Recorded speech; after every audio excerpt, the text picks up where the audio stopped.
Hi, beautiful soul. This is day 20 of 100 Days to Emotional Power. Today, I want to talk about something subtle but deeply powerful.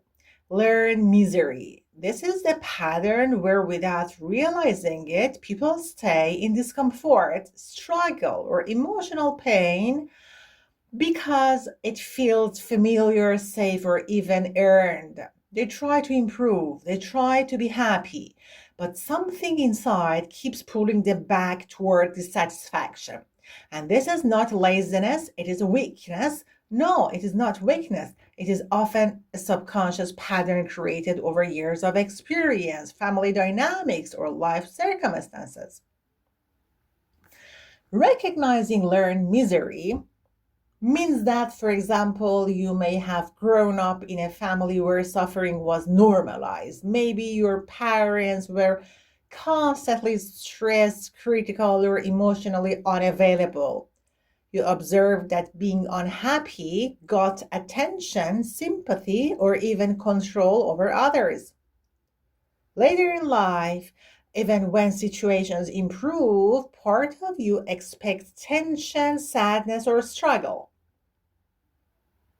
Perhaps you're in a loving relationship, but you find yourself arguing or feeling anxious about minor things because your nervous system is used to conflict. Or maybe you earn a good income, but you still feel financial worry or guilt because you learn that life is about scarcity and struggle. Let's talk about some everyday examples of learned misery. Imagine someone who gets invited to a social event. Instead of enjoying themselves, they anticipate embarrassment, judgment, or awkwardness. Or someone who receives praise at work immediately thinks, I don't deserve it. Or they'll notice my mistake soon. Or a parent who has a healthy, playful moment with their child suddenly feels guilt for not being responsible enough. These are small repeated patterns that show learned misery in action. The person is not intentionally sabotaging joy, they're following ingrained emotional habits. What about the mechanics? Learned misery often operates through familiar emotions.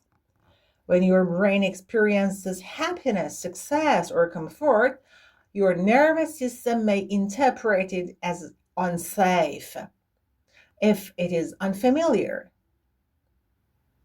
For example, someone who grew up in a scarcity environment may feel anxious when receiving a gift because receiving attention or abundance was inconsistent in childhood.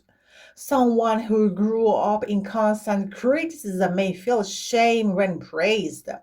This doesn't mean happiness is bad, it means your mind and body are adjusting to a new pattern.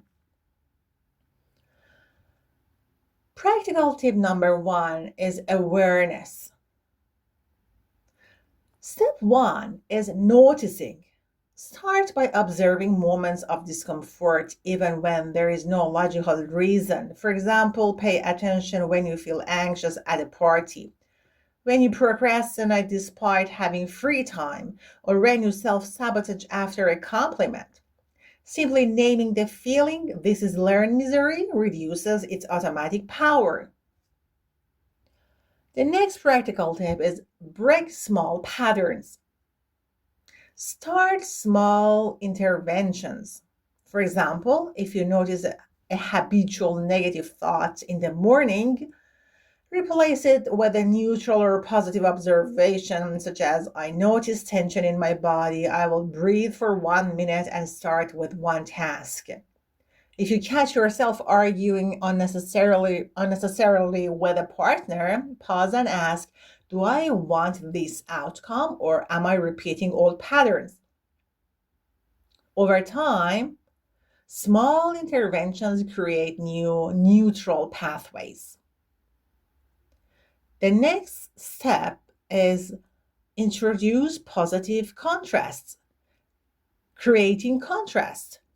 If your default is misery in social situations, plan a short social activity that feels enjoyable but low risk. For example, join a casual coffee chat instead of a large party. If your default is overworking and stress, schedule a 10-minute walk without your phone. These micro choices signal to your nervous system that comfort and joy are safe. The next practical tip is track patterns. Keep a small journal. Each time you notice learned misery, an unnecessary argument, anxiety over success, guilt over pleasure, write it down. Note the trigger, the emotion, and a small alternative action. For example, the trigger is praise at work. Learned response is self doubt. The new action, say thank you and take one small celebratory step, such as coffee break. Over weeks, patterns become visible and conscious choices replace automatic misery. The next practical tip is reclaim joy through movement. Learned misery often lives in the body. If you feel tension, lethargy, or dread, move. Simple stretches, walking, or even dancing to one favorite song interrupts old emotional circuits. For instance, when feeling drained after work, take 5 minutes to stretch and breathe. Notice the change and acknowledge it. I am choosing ease. The next practical tip is reframe self narrative. It's very important. People in learned misery often tell themselves stories like, life is always hard or I always fail. Begin practicing alternative narratives. For example, life has challenges and I have solutions. Or I can notice what is happening and choose my response. Use first person, present tense, and these statements must be used daily. The next practical tip is use gratitude as a signal. Gratitude is not just positive thinking, it is a signal to your nervous system that safety and abundance exist. Each day, note 3 small things that went well: a kind word, a finished task, a moment of laughter. This rewires your system, your nervous system, to notice pleasure, not just tension. The next practical tip is gradual exposure to happiness. If joy feels unsafe, slowly increase exposure. For instance, schedule small activities that bring pleasure. One favorite song, one delicious snack, a short walk in sunlight. If your mind protests, acknowledge the resistance, breathe and persist. Over time, your nervous system learns that comfort is safe. The next step is limit toxic inputs. Learned misery is reinforced by constant negative input, such as news, gossip, or judgmental people. Identify at least one source of negative influence each week and reduce it. For example, mute a social media feeds, skip one stressful conversation, or say no to one draining commitment. My beautiful soul, learned misery is not your fault.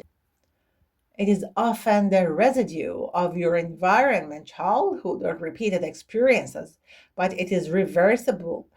By noticing your patterns, taking small interventions, using your body, journaling, practicing gratitude, and gradually exposing yourself to comfort and joy, you can break automatic misery. Even small daily steps, pausing for a breath, journaling a paragraph, or stretching, strengthen your inner connection. Over weeks or months, you will notice a growing sense of clarity, trust, and confidence in your decisions and your presence in life. If this talk felt familiar in your life, like, share, and subscribe to this channel, because this is day 20 of 100 days to emotional power. Every day we talk about one emotional truth that many people live with silently. You can listen while cooking, cleaning, commuting, or resting, like a gentle, strengthening self-talk. Don't forget to drop your ideas, questions, and comments down below. I would love to see you in the next video.